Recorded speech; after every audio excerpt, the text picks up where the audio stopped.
ఒక లాయర్ దగ్గర న్యాయం ఉంటుంది, ఒక ఇంజనీర్ దగ్గర టెక్నాలజీ దొరుకుతుంది, ఒక జడ్జి దగ్గర న్యాయం దొరుకుతుంది.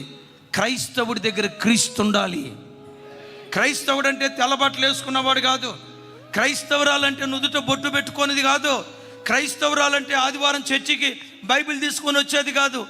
నీ క్రియలలో క్రీస్తు కనపడాలి. ఏంటి క్రీస్తు? పరిశుద్ధుడు, బజారు మనిషిగా జీవించినోడు కాదు. ఇక్కడ ఒక ఉంపుడు గత్తెని, అక్కడ ఒక ఉంపుడు గత్తెని పెట్టుకొని వెచ్చలివిడిగా బ్రతికి రోత జీవితం జీవించిన అపవిత్రుడు కాదు యేసుక్రీస్తు. యేసుక్రీస్తు ఎవరో తెలుసా? సుచరిత్ర కలిగిన దేవుడు, కామ క్రోధ లోభ మోహ మద మాత్సర్యాలు జయించిన వాడు, సద్గుణ రాశి, సుగుణాల సంపన్నుడు. వాడు మందిరానికే వస్తాడు, వ్యభిచారపు కార్యక్రమాలు చేస్తాడు.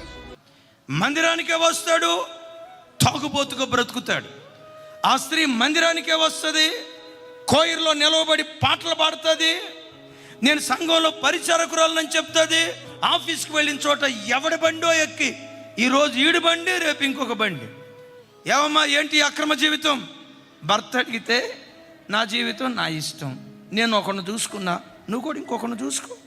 దిగజారి బ్రతుకుతున్న ప్రజలు మరలా ఆదివారం మందిరానికి వస్తున్నారు, మరలా ఆదివారం దేవుని స్తుతిస్తున్నారు, మరలా ఆదివారం దేవుని సన్నిధిలో పాటలు పాడుతున్నారు. బయట లోకానికి వెళ్తే అన్యజనుడు కూడా చేయలేని లజ్జాకరమైన కార్యాలు కొంతమంది దేవుని బిడ్డలు చేస్తున్నారు. అదేమంటే మేము క్రైస్తవులు అంటున్నారు. నోటితో కాదు నువ్వు క్రైస్తవుడు అని చెప్పాల్సింది, నీ క్రియలు నువ్వు క్రైస్తవుడు అని చాటి చెప్పాలి. ఆయన పరిశుద్ధత నీ ప్రవర్తనలో కనబడాలి.